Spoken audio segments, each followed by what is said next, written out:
디모데전서 2장 9절에서 10절 말씀 제가 봉독하겠습니다. 또 이와 같이 여자들도 단정하게 옷을 입으며 소박함과 정절로써 자기를 단장하고 따온 머리와 금이나 진주나 값진 옷으로 하지 말고 오직 선행으로 하기를 원하노라. 이것이 하나님을 경외한다는 자들에게 마땅한 것이니라. 요즘 저한테 카톡이 좀 많이 오더라고요. 어느 전도사님이 전쟁에 대한 예언을 했는데 그게 가짜라는 거예요. 그러니까 그 예언 믿으면 안 된다고요. 그러니까 사람들이요, 너무 가짜냐 진짜냐 여기에 신경을 쓰는 것 같아요. 그런데 한국은요, 언제든지 전쟁이 일어날 수 있는 나라예요. 세계에서 유일하게 남북이 분단된 나라입니다. 휴전 상태에 있는 나라예요. 우리 한국은요, 지금 종전이 아니에요. 전쟁이 끝난 것이 아니라 우리가 지금 전쟁을 잠시 쉬고 있는 겁니다. 그래서 한국은 언제든지 전쟁에 일어날 그런 위험 속에 살고 있는 거예요. 그래서 우리는 안심할 것이 아니라 언제나 하나님께서 원하시는 삶을 살도록 정말 겸비하고 회개하고 바른 삶을 살아야지 돼요. 하나님을 위해서 살아야 돼요. 하나님을 두렵고 떨림으로 경외해야 돼요. 나를 위해서 사는 게 아니라 세상을 위해서 사는 것이 아니라 하나님을 위해서 사는 그러한 삶을 살아야 돼요. 예언이 가짜든 진짜든요, 그거는 중요하지 않아요.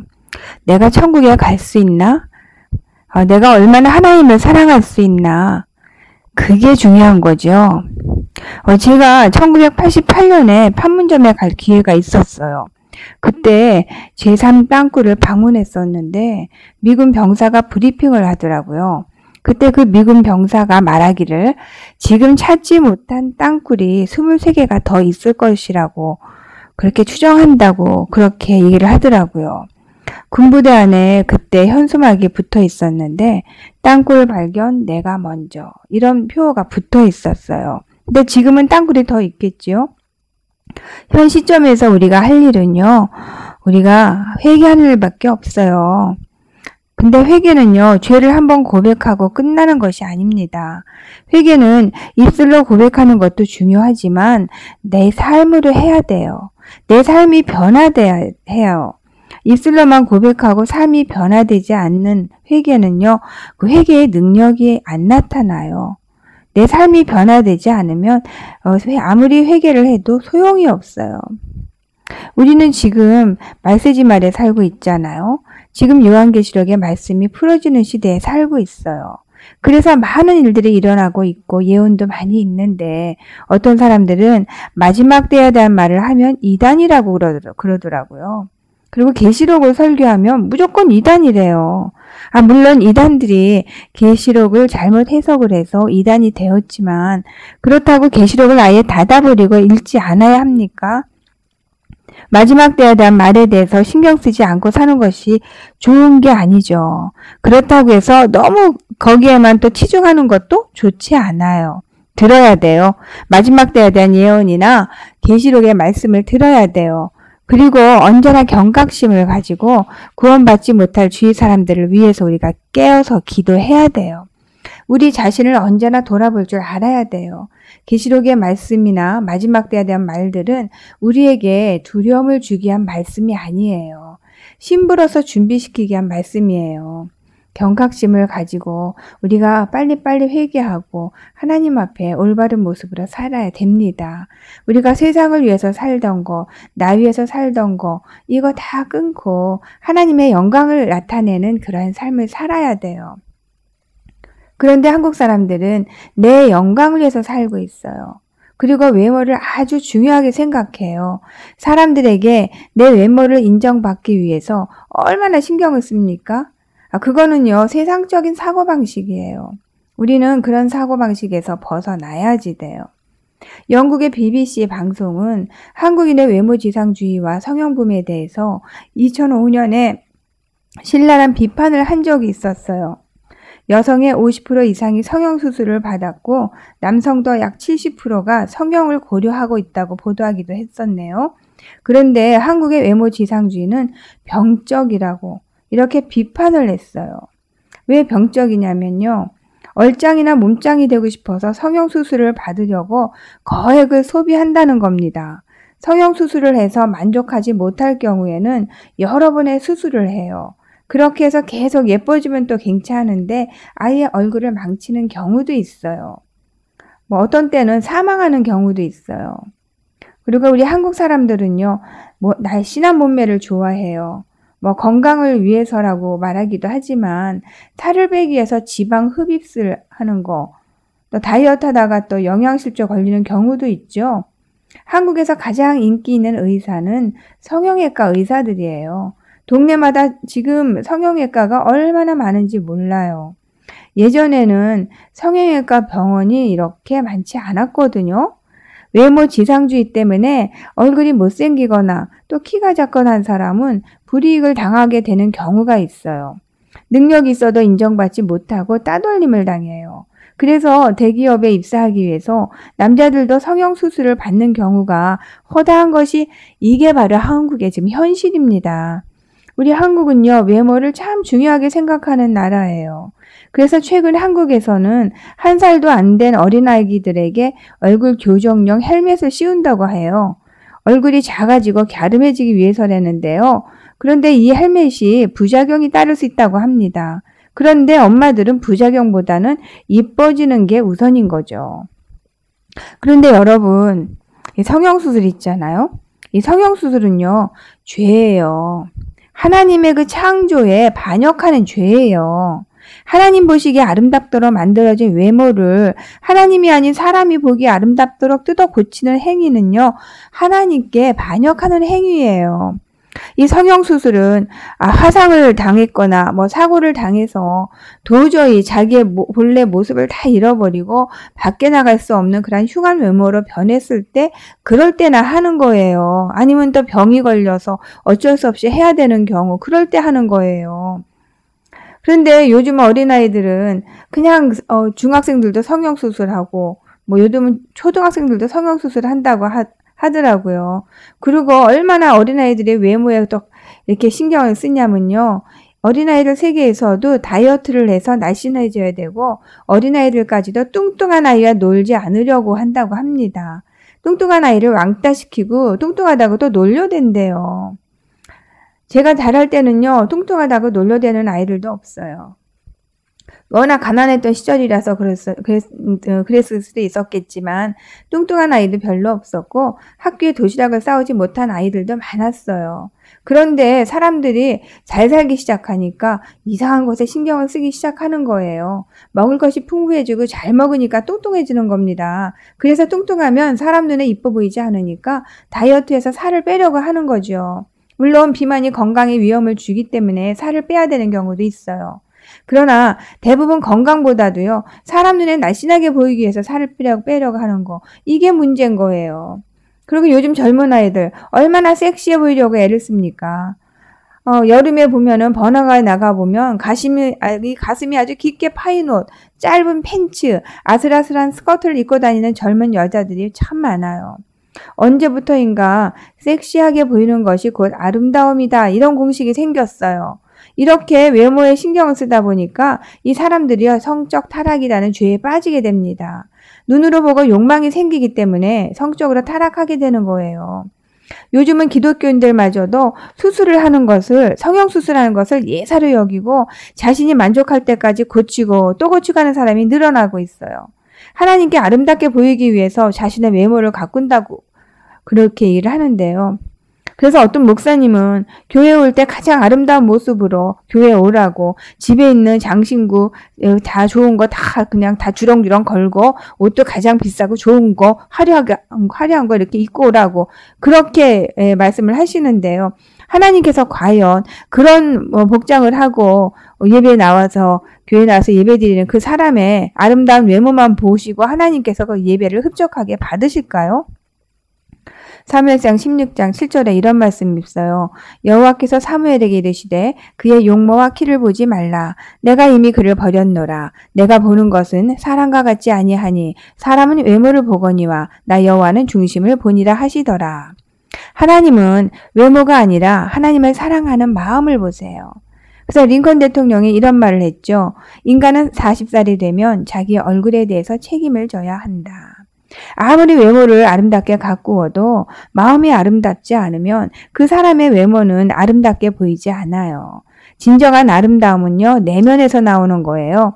인간의 생각하는 것, 그 인간의 그 사고 방식, 마음 상태, 환경 이런 게 다 얼굴에 나타나요. 마음이 하나님을 향해 있고 늘 기도하고 하나님 말씀 묵상하는 사람은요, 그 마음과 생각이 얼굴에 나타나서 아름답게 보여요. 그러나 우상을 섬기는 사람들, 또 이렇게 유흥업에 종사하는 사람들, 또 특히 점쟁이들, 무당들 이런 사람들은요, 아무리 뜯어고치고 화장을 진하게 해도요, 아름답게 보이지 않아요. 자기 직업이 얼굴에 나타나기 때문에 그래요. 마음이 평화롭고 기뻐야 아름답게 보이는 거예요.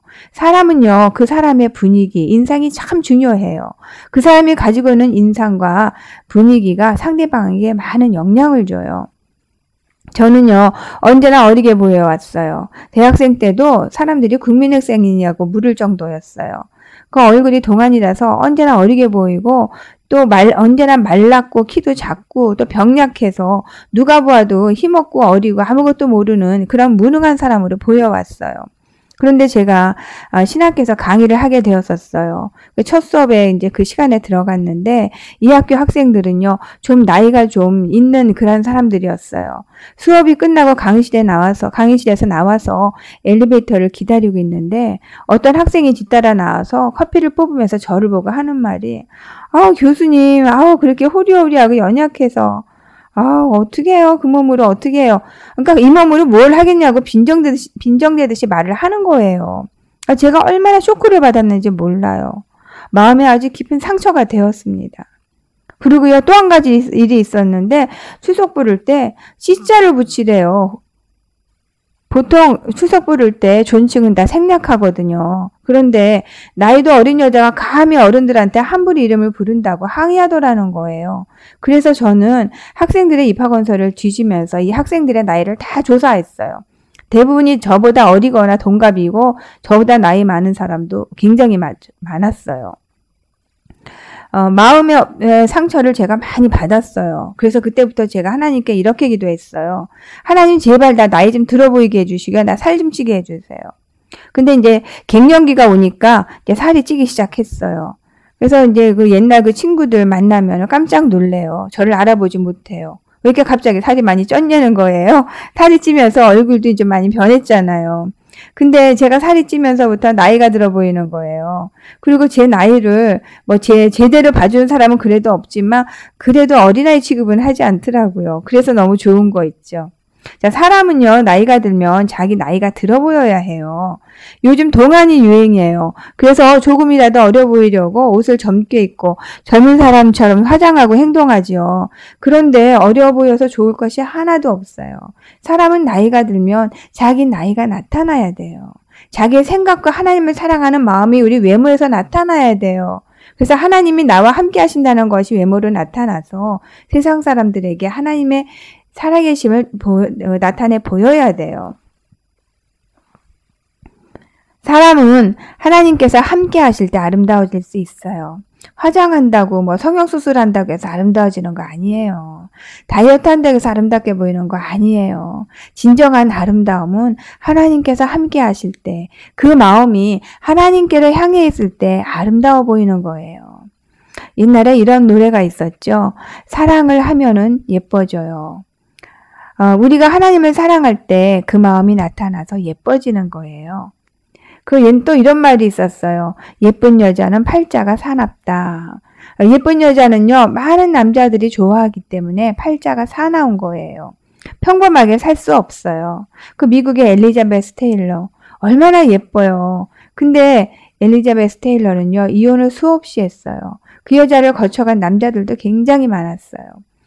예쁜 것이 좋은 것이 아니에요. 외모가 예쁘면 죄만 짓게 되고 그 인생이 불쌍하게 되는 경우가 많아요. 외모가 아름다운 것이 아니라 하나님께서 함께 하실 때 나타나는 그 아름다움으로 살아계시는 하나님을 증거하는 그러한 아름다운 삶이 되어야 됩니다. 대부분 사람들은요, 얼굴이 예쁜 사람보다는 인상이 좋은 사람을 더 좋아해요. 그렇죠? 그렇다고 외모를 가꾸지 않고 지저분하게 하고 다니다? 이런 뜻은 아니고요. 정말 아름다운 사람은 영혼이 아름다운 사람이에요. 죽으면 썩어질 육체를 가꾸지 말고 영원히 살아야 될 영혼을 가꾸어야 돼요. 마음이 평안하고 기뻐야 얼굴이 아름다워져요. 꾸며서 아름다운 건요, 아름다운 게 아니에요. 아무리 다이어트하고 성형수술을 해도 마음이 편하지 않고 생각하는 것이 삐뚤어져 있으면 그 마음과 생각이 얼굴에 나타나서 그 아름다움이요, 살아나지 않아요. 예수님을 믿지 않는 가정에서 자라난 어떤 자매가 있었어요. 그녀의 관심은 항상 아름다워지는 거예요. 누구보다도 아름다워지는 것이 그녀의 소원이에요.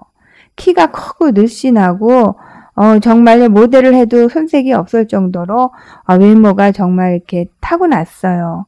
그런데 그녀는 자신의 아름다움을 과시하고 싶어서 어쩔 줄 몰라 해요. 사람들에게 자기의 아름다운 모습을 보여주고 칭찬을 듣고 싶어 해요. 그래서 성형수술을 하고 또 쌍꺼풀도 또 만들고 안 고쳐도 될 부분을 또 많은 돈을 들여서 고쳤어요.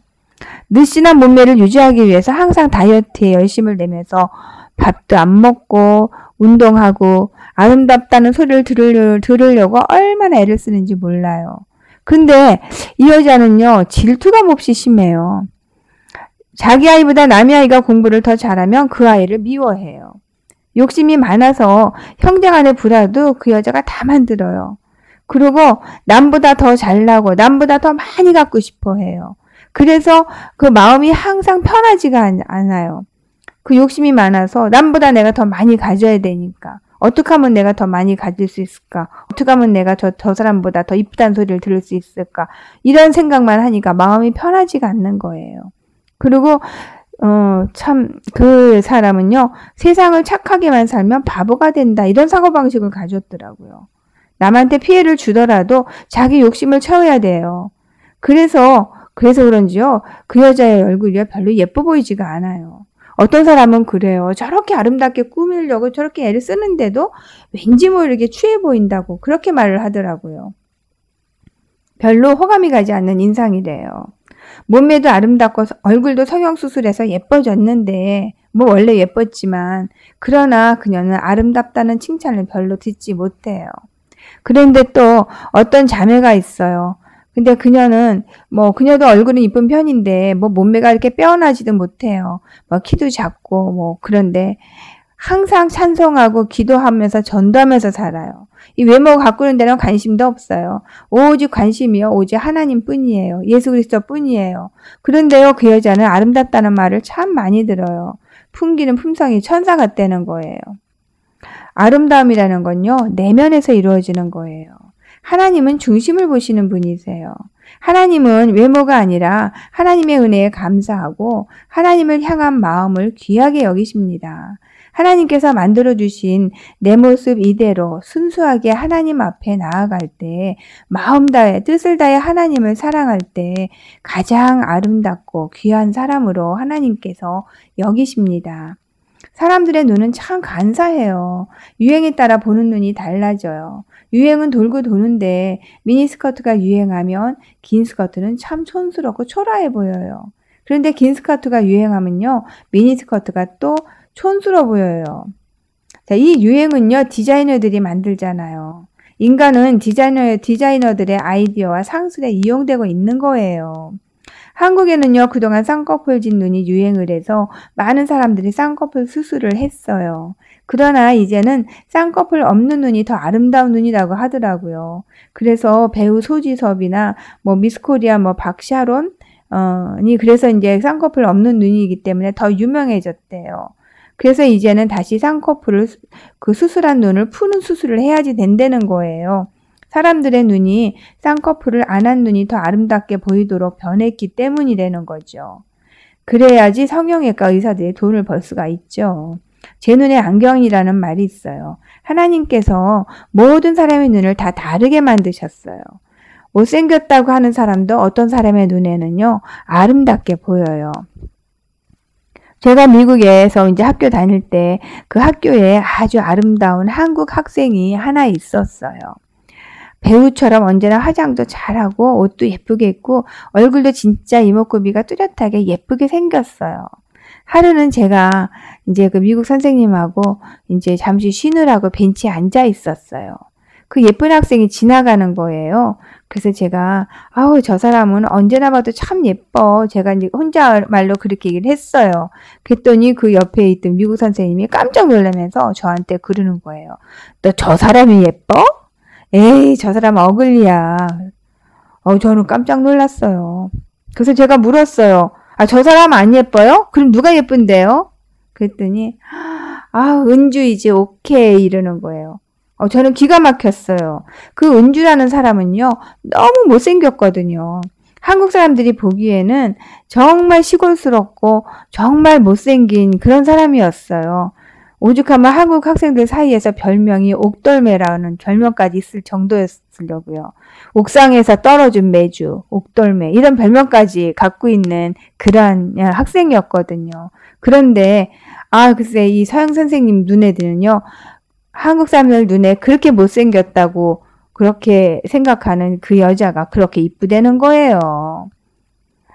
어떤 한국 사람도요, 그 은주가 이쁘다고 생각하는 사람이 없었어요.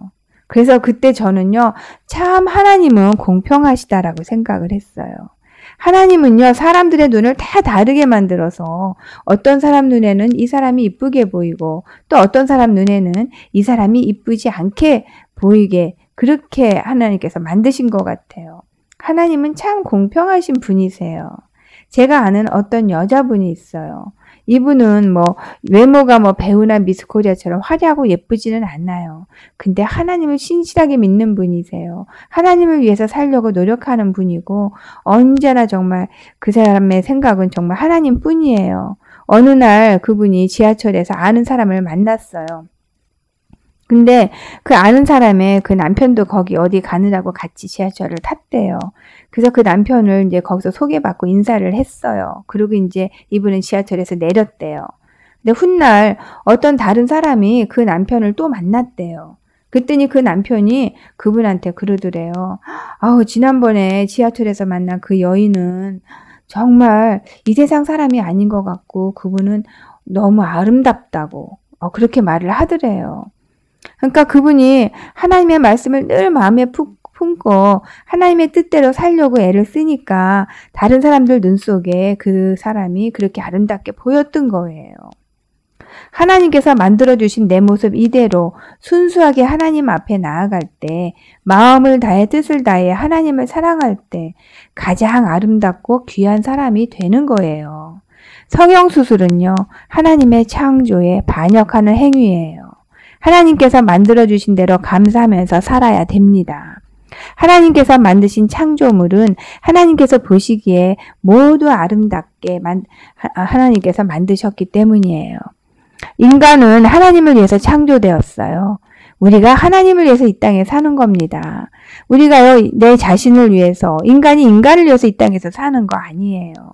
인간에게 잘 보이기 위해서 인간이 이 땅에서 사는 거 아니에요.